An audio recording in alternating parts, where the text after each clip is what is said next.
Como bien se ha leído, el texto está basado en una doxología al final de la carta de Hebreos. Ahora iremos desgranando un poquito acerca de ello. Y quería poner una imagen. Suelo poner imágenes, a veces cuadran, a veces no. No hay manera de, con el tema que tienes en la cabeza, buscar algún tipo de imagen. Pero en esta la que se me ocurrió es la imagen de un arquero. Un arquero. No sé si alguien ha tenido la oportunidad de presenciar tiro con arco. En directo, ¿no? Nosotros una vez damos un paseo ahí en Barcelona, ¿cómo se llama? El Montjuïc, paseando por ahí arriba, y había personas que estaban practicando tiro con arco en una zona de césped así amplia. Tenía allá a lo lejos una diana, parece que no, pero había cierta distancia, y tú lo veías cómo estaban, pero antes, ellos no cogían el arco, la flecha decían, ¡plaf! Sino cogían el arco, todo es parece una ceremonia, ¿no? Todo como muy lento. El arco, no sé qué, iban tensando y se quedaban un rato concentrados hasta que soltaban la flecha. Oye, ¿y cómo atinaban? ¿Cómo le daban a aquella diana que estaba allá, en el quinto pino, cómo le daban de lleno en la diana? Había que tener mucha concentración y mucha precisión, mucho entrenamiento para poder dar en esa diana. Ahora, la flecha, como decimos los jóvenes, me incluyo en ellos, estoy ahí un poco en el límite, la flecha no va a su bola. ¿Qué hace la flecha? Sigue la trayectoria que ha indicado previamente el arquero. No es que el arquero apunta a la diana y la flecha se y se va para allá. No, va al sitio que quiere el arquero que vaya a su objetivo, ¿no? Pues un poco la meditación de esta tarde va en esta línea y es para nosotros una palabra de aliento, una palabra de consuelo y una palabra de descanso, una palabra de seguridad incluso, de saber que estamos en las manos. Hombre, usar la expresión arquero no está en la escritura, la expresión arquero, ¿no? Como Dios como arquero, pero sí estamos en las manos del alfarero, en las manos de aquel que está trabajando en nuestras vidas para conseguir aquello que Él mismo quiere en nuestras vidas. Esto es fantástico. O sea, no estás solo. Aquí deberíamos estar todos gritando de alegría y gozosos. No estás solo. El Señor está obrando en tu vida. Y de eso va la meditación. Podemos preguntar, bueno, ¿y qué es la vida cristiana? ¿Se basa solo en lo que yo puedo hacer? ¿Se basa solo en mis esfuerzos? ¿Es algo que yo puedo lograr? ¿O realmente es algo que también Dios está trabajando en ti y está trabajando en mi vida? Y esto de alguna manera lo recoge, aunque es una doxología y es un poco a modo de oración, lo recoge el autor de Hebreos en esa frase. Lo vuelvo a leer. El Dios, esta es otra versión, ¿vale? La NVI CST, la versión castellana. El Dios que da la paz levantó de entre los muertos al gran pastor de las ovejas, a nuestro Señor Jesús, por la sangre del pacto eterno. Que Él los capacite en algunas cosas buenas. ¿Estáis aquí? Yo suelo hacer preguntas a los hermanos de Turí. A ver si alguno se me ha dormido. Suelo intentar decir algo que no es. En todo lo bueno para hacer su voluntad. Y que por medio de Jesucristo, Dios cumpla en nosotros lo que le agrada. Y doxología, a Él sea la gloria por los siglos de los siglos. Amén. Mira, si tú eres como yo, no te invito a que seas como yo, ¿vale? Pero en este aspecto, si eres como yo, generalmente nos gusta ser, si más lejos no se oye, ¿verdad? Yo es que me muevo un poco. Generalmente nos gusta ser prota. ¿A que sí? Nos gusta un poco, oye, que tengamos cierta relevancia, que se nos considere de alguna manera. A veces puede ser con frases de la siguiente manera. Yo hice, yo dije, yo facilité, yo di. Y ese yo es un poco enfático. Que recaiga oye, que yo estuve ahí, que yo participé en esto, que gracias a mí, salvando las distancias con la oración del fariseo y el publicano, eso ya es demasiado. Gracias a Dios que me tienes a mí, ¿no? Un poco. Sin ser a ese extremo, pero un poco nos gusta ser un poco prota en alguna ocasión, ¿no? Que se nos tome en cuenta lo que hemos hecho, el esfuerzo que quizá hayamos hecho. Sin embargo, cuando leemos el texto que acabamos de leer ahora mismo, el autor de Hebreos pone el acento, el hincapié en que Dios es protagonista.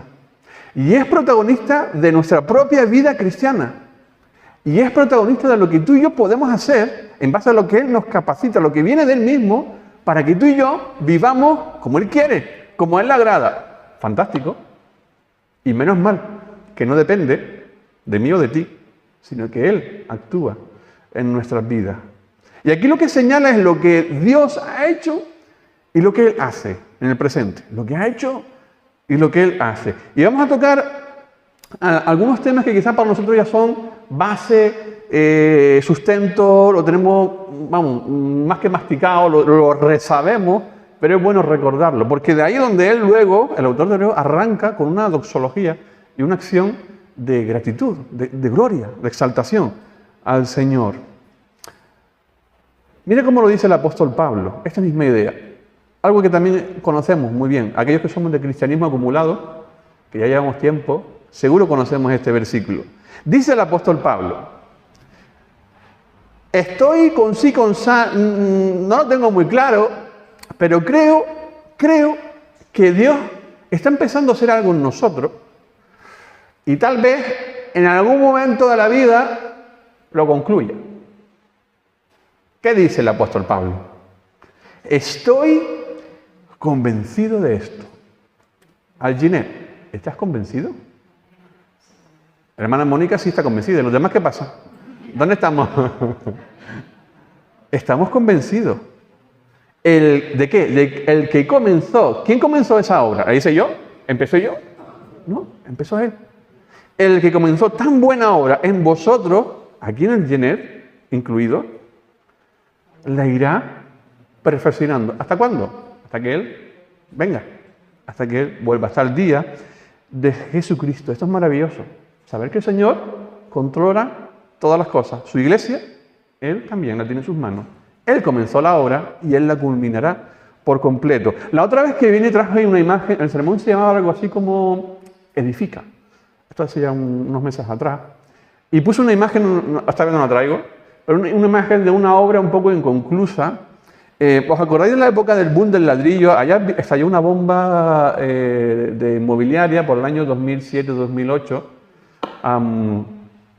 Donde previamente empezaron a surgir obras por todas partes y algunas de ellas sin ningún tipo de sentido, que no hacían falta hacerlas, pero como había dinero, pues venga, hacer obras por todas partes. ¿Y cuántas obras quedaron incluso inconclusas, a medio hacer, quedando en el ridículo? Aquí el apóstol Pablo te está diciendo, estoy convencido de lo que empezó a hacer Dios, no lo va a dejar a media. Dios no trabaja a media. Dios no te dice, bueno, hoy sí, pero mañana quizás no, deja ver qué hago contigo. Sino el que comenzó esa buena obra, Él mismo es garante, la va a concluir. Volviendo al texto de Hebreos, podríamos decir, bueno, ¿qué ha hecho y qué hace Dios por nosotros en esta doxología, basado en este texto? ¿Qué ha hecho y qué hace por nosotros? Pues mira, de arrancado, de primer lugar, dice, el Dios que da la paz, levantó de entre los muertos al gran pastor de las ovejas, a nuestro Señor Jesús. Lo primero a donde nos remontamos es que Dios resucitó de entre los muertos a Jesús, a nuestro Señor Jesús. ¿Por qué decimos esto? Porque esto es base, sustento para toda nuestra fe y para toda nuestra vida. Es en base a eso que Dios sigue trabajando en ti y en mí, a través de su Espíritu Santo, sigue trabajando en la iglesia. Miren lo que dice 1 Corintios, el capítulo 15, versículo 14, y luego leeremos el 17. De nuevo Pablo hablando. Dice, y si Cristo no ha resucitado, nuestra predicación no sirve para nada, como tampoco vuestra fe. Sigue comentando, cuando llega el 17, agrega de nuevo, y si Cristo no ha resucitado, vuestra fe es ilusoria y todavía estáis en vuestros pecados. Esto entendemos y es obvio que como creyentes lo primero que experimentamos es el saber que Cristo murió en nuestro lugar y resucitó. Las dos cosas, murió y resucitó. Es central en la fe, porque si esto no es así, incluso lo que estoy haciendo yo aquí en esta tarde no tiene sentido.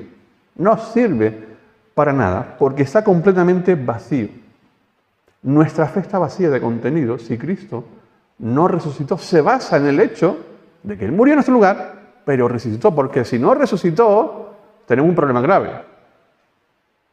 ¿Cuál es el problema grave del ser humano? ¿Que no llegamos a fin de mes? ¿Ese es nuestro problema grave? El problema grave del ser humano es el pecado. Si Cristo no resucitó, el problema del pecado no fue resuelto. Significa que Él fue uno más como otra cualquiera. Pero Él resucitó, la muerte no pudo retenerlo, Él pagó en nuestro lugar. Y eso es garantía de que fue acepto y que nuestros pecados en Él son perdonados. Si no, está vacía la fe. No tiene sentido ninguno. Mira, hay un ejemplo de se dedicaba al mundo radiofónico, estamos hablando del siglo pasado, el año 30 y largos. Hay un tal Orson Welles, ¿os suena? Orson hizo un programa radiofónico basado en un libro que se llamaba La Guerra, que se hizo una película después, La Guerra de los Mundos. ¿Sabes el caos que formó este hombre? Lo emitió como si fuera de verdad, a modo de boletín. Ojo, dijo al principio, esto es una recreación, no sé qué, pero claro, muchos se engancharon después.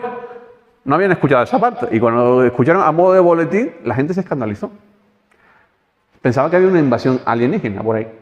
Las autopistas se colapsaron, la gente se volvió loca a comprar cosas, llamadas de emergencia, saturadas, bueno, una serie de historias que al fin y al cabo, ¿qué era todo? Mentira. Era algo ilusorio, pero la gente se movió incluso en base a eso. Se escandalizó y empezaron a reaccionar. Lo que da sentido a nuestra fe y que debe movernos día a día a través de su Espíritu es que Cristo resucitó. ¿Cómo sabemos esto?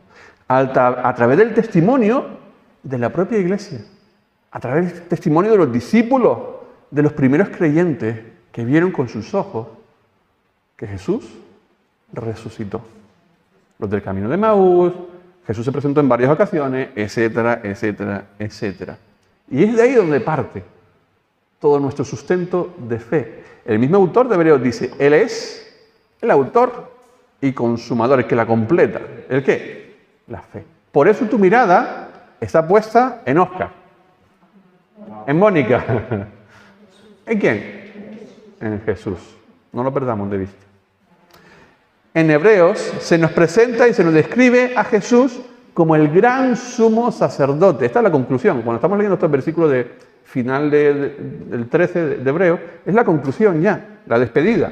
Pero si vamos al principio, se nos presenta como el gran sumo sacerdote. Es decir, Jesús intercede, Jesús abre camino y Él mismo es el sacrificio.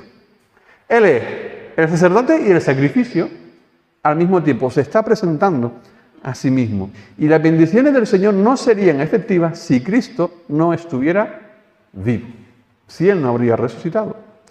Por ello, el autor de Hebreos te invita y te dice, acercaos con confianza, con plena certidumbre.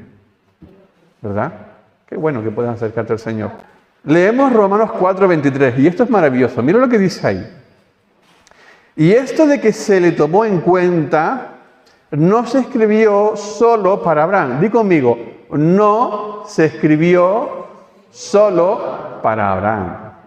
Tremendo lo que está diciendo Pablo aquí. Seguimos. Sino también para ¿quién? Para nosotros. ¿Qué dice? Dios tomará en cuenta nuestra fe como justicia.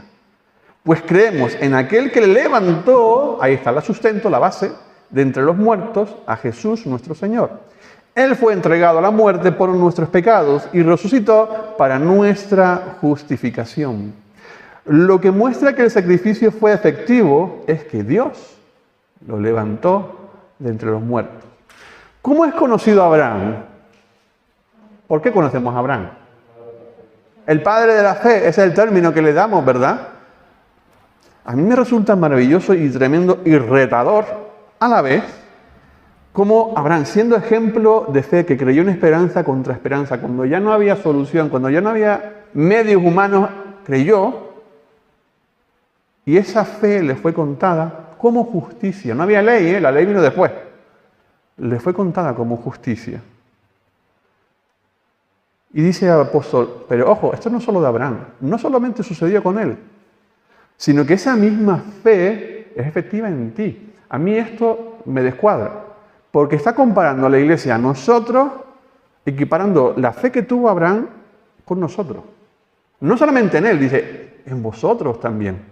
Esto es tremendo. No nos atreveríamos a compararnos con Abraham. Ninguno de nosotros, ¿verdad? Un poco como, ostras, ¿pero qué estás diciendo, Pablo? Pero lo que está diciendo.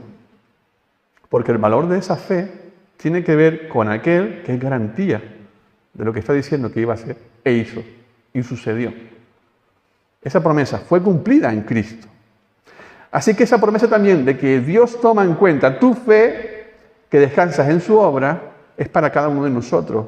Y sellada, certificada a través de la dación de ¿qué? De cosas, de bendiciones, de más casas, prosperidad.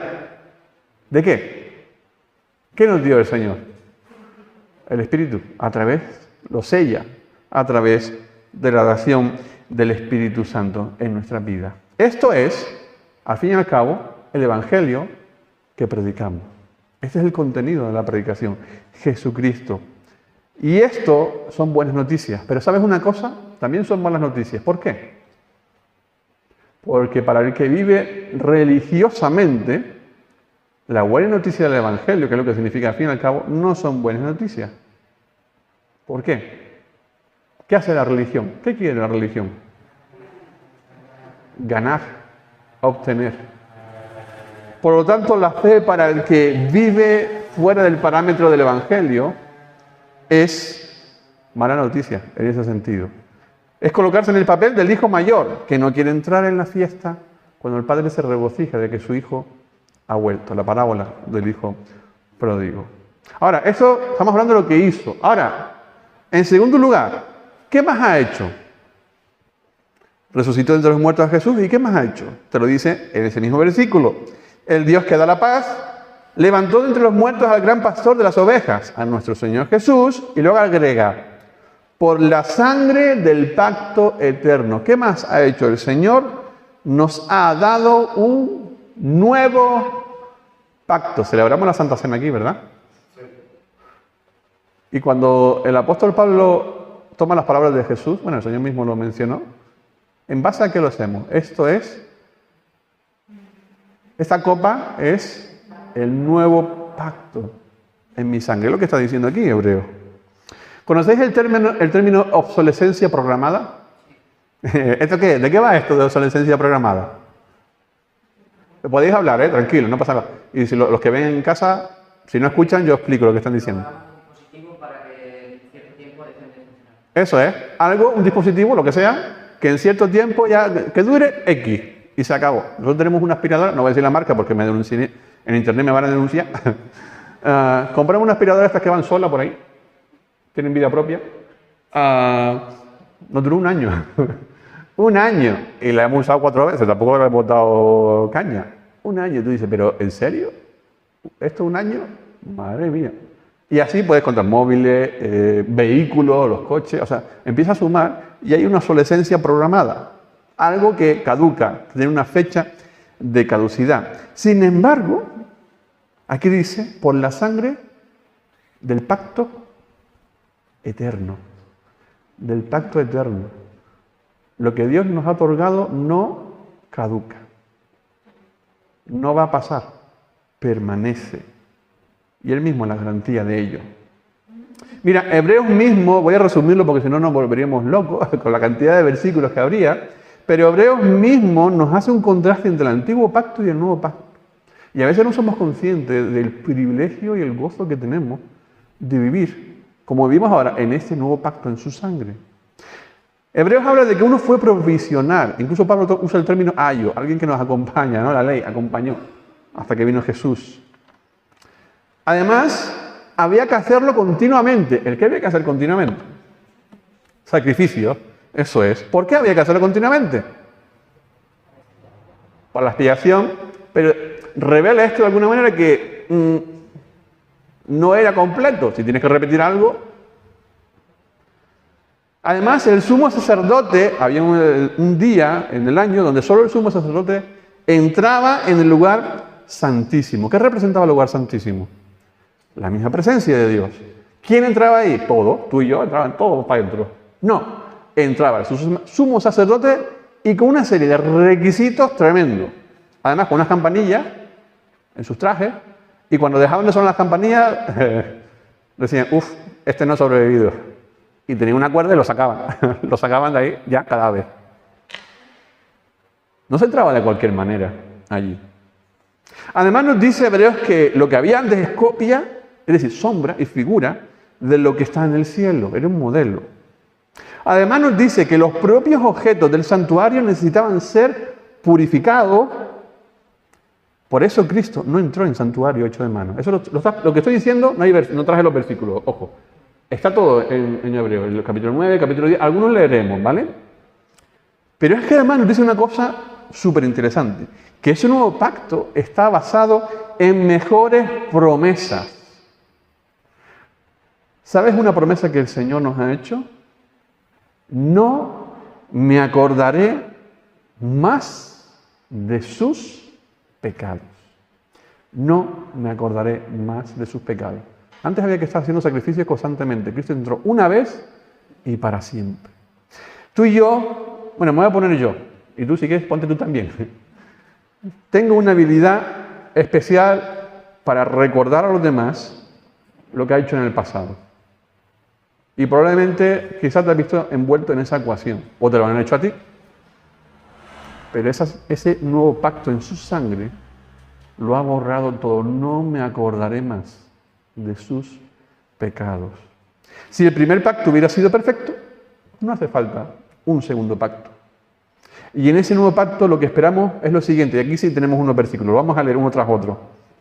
Dice, no está en orden cronológico, 9:28, también Cristo fue ofrecido en sacrificio una sola vez, para quitar los pecados del mundo, o de muchos, dice aquí, y aparecerá por segunda vez, ya no para cargar con pecado de alguno, sino para traer salvación a quienes lo esperan. ¿Quiénes lo esperan?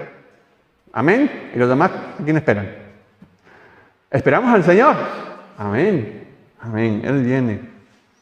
Por eso dice que ese pacto es en su sangre, en su vida.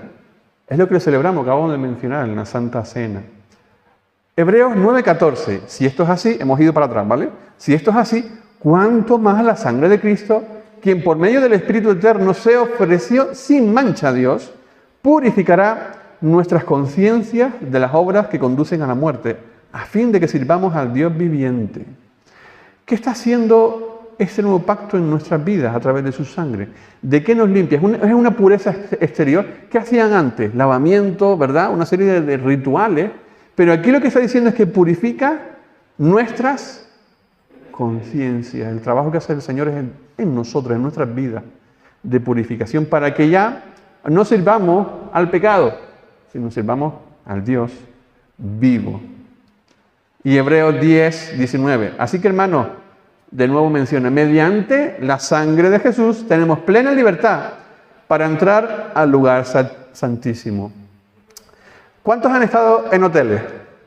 Venga, la mayoría, hoteles. ¿Cuántos han dado una pulserita de estos de, por ejemplo, si estás en media pensión, te ponen un color, si estás en pensión completa, te dan otra color, o si estás en todo incluido, esa es la más guay, ya te vuelves loco, consume de todo. Me acuerdo de ir, esto que queda aquí, aunque va a salir por ahí, el año pasado fuimos a la convención en Benalmádena, ese año también es ahí, y nos dieron unas pulseritas en el color naranja. Eso significa pensión completa, ¿vale? Pero había otras que era todo incluido. No para nosotros, esto no era para convención, esto eran turistas que estaban por ahí. Y alguien, inconsciente, estamos en la zona del bar y tal, cerca de la piscina, y alguien dijo, no, esto está aquí para todos nosotros. Y dije, ¿ah, sí? ¿Es para todos nosotros? Y dijo, sí, como tienes la pulserita, te la puedes, no pasa nada. Claro, yo que no me fui a un perro, digo, esto no me guarda. Veía gente cogiendo cosas allí. Resulta que no, de que esta pulserita no es todo incluido. La pulserita que nos dieron es pensión completa. Y yo dije, menos mal que no pillé lo que quería pillar porque hubieras pagado un pastizal, ¿no? ¿Qué quiero decir con esto de esta pulserita? Esta ilustración, este ejemplo. Aquí nos dice que tenemos plena confianza, plena libertad de entrar en el lugar santísimo. El lugar santísimo era un lugar exclusivo. Hemos dicho, no entra cualquiera ahí. Entraba el sumo sacerdote y con ciertos requisitos. En este nuevo pacto en la sangre de Cristo, lo que nos está diciendo el autor de Hebreo es que tú y yo, a través de su muerte, a través del velo, él menciona el velo, que dice, a través de su carne, ha abierto un nuevo camino vivo en Cristo. Tienes acceso a la comunión íntima y confianza de estar en la presencia de Dios. Esto es un tremendo privilegio para todos nosotros, porque ya no es un elemento exclusivo, es para todos aquellos que creen en su nombre. Amén. Segundo privilegio que tenemos y segundo hecho que el Señor ha hecho por nosotros. Pero ahora vamos a hablar de un privilegio más en este pasaje. En tercer lugar, vendremos a hablar del qué hace hoy. Tenía alguna cita más acerca de lo que ha hecho el Señor, pero voy a cortarlo un poco. En Juan 10, un pasaje muy conocido, ¿verdad? Acerca del Señor es nuestro buen pastor, porque ahí menciona el gran pastor de las ovejas. Pero vamos a ir directamente al tercer lugar. La pregunta es, ¿qué hace hoy? Está diciendo lo que ha hecho, pero ¿qué hace hoy? Pues te lo dice de esta manera, que Él los capacite en todo lo bueno para hacer su voluntad y que por medio de Jesucristo Dios cumpla en nosotros lo que le agrada. Y luego sigue la doxología. Lo que está diciendo aquí es que Él mismo nos hace aptos, nos capacita para hacer lo que Él quiere precisamente. La idea, los términos griegos que se manejan aquí tienen que ver con la idea de arreglar un hueso roto o la idea de remendar redes. Esto también es muy parecido a lo que menciona Efesios, el capítulo 4, cuando habla del ministerio de apóstoles, evangelistas, etcétera, etcétera, pastores y maestros, a fin de capacitar. Eso es la idea de remendar redes estropeadas, se arreglaban. Aquí es la misma idea. Él nos capacita. Él arregla lo estropeado en nosotros para capacitarnos. Él es origen. Él es el autor. Él es el protagonista de nuestra vida como creyentes. Y de Él dependemos para hacer todo lo que podemos hacer. Mira, la capacitación no solamente son necesarios, eso no es un desprecio, cuidado, que luego se saca fuera de contexto y me denuncian por ahí. La capacitación no solo viene por hacer un curso, es necesario, es importante. Y de hecho nosotros hemos estudiado y seguimos estudiando y requete estudiamos. Es necesario. No es información, mera información. La capacitación viene del Señor en base a nuestra relación con Él. A entender lo que Él nos dice a través de su palabra, a someternos a su voluntad. ¿Para qué? Para poder servirle, para poder hacer lo que Él mismo quiere que hagamos. Dios te equipa para vivir la vida cristiana. Te capacita para muchas otras cosas que por nuestras fuerzas no haríamos. Te capacita para servir, pero te capacita para amar. Te capacita para perdonar. Te capacita para restaurar. Son cosas necesarias que su iglesia necesita integrar. ¿Por qué? Porque Dios quiere restaurar esos huesos rotos. Quiere arreglar esas redes rotas. ¿Para qué? Para que nada se escape, sino se aproveche todo. Para que su iglesia avance. Para que demos fruto como Él espera, dependiendo de Él. Cuando Jesús dijo, yo soy la vid y vosotros los pámpanos. Os haga actos, dice, para hacer su voluntad. ¿Sabes una cosa? La obediencia es un resultado. La obediencia es un resultado en base a nuestra relación con el Señor. Mis ovejas oyen mi voz y me siguen. Es en base a relación, es un resultado de amor. No es un resultado de porque sí, porque lo digo yo. Sí, Él es Señor. Pero primero te ha amado, se ha dado, para que tú ahora respondas también en amor a lo que Él ha hecho. Si nosotros le amamos, es porque Él nos amó primero. Si no, vamos a estar siguiendo un sistema, entidades, o llámalo lo que quiera, pero no una persona que es el mismo Señor. ¿Y te capacita para qué? Para todo lo bueno, para hacer su voluntad, que es buena, agradable, como dice hermano, y perfecta. El Señor nos capacita para sus dones, para exhortar, para disciplinar, para avanzar. El Señor hace todo en su iglesia. Acabamos con la siguiente expresión. Hemos leído la doxología. Hemos dicho lo que el Señor hizo y hace. Él nos capacita para llegar al final. Pero recordamos lo que dijo el apóstol Pablo en Filipenses. Estoy convencido del que comenzó la buena obra en vosotros, la perfeccionará. ¿Qué quiere decir esto? Que parte de Él, pero llega hasta Él, hasta el mismo Señor. Es completado en Él. Iglesia de Alginet, no desfallezcamos. Tengamos la plena certeza, garantía que parte de Él, que ya ha cumplido y te ha dicho lo que ha hecho. Ha resucitado al Señor. Y además vive bajo este nuevo pacto en su sangre. Ten la plena certeza de que el Señor os está capacitando para hacer por medio de Él lo que a Él mismo le agrada, para hacer su voluntad. De que vosotros seguís avanzando, que habrá muchos retos, muchas luchas, muchas cuestiones que se nos van de las manos, pero tener la garantía y la certeza que parte del Señor de que Él está obrando y que Él va a completar su obra en vosotros, como en todo lugar, porque la iglesia es suya, la iglesia es del Señor. Así que yo me gozo en el Señor por lo que está haciendo en vuestras vidas y lo que hace también allí en Turís, como en tantas otras iglesias y tantos otros lugares. No desfallezcamos, tengamos la certeza de que el Señor os capacita para hacer lo que Él quiere. Amén.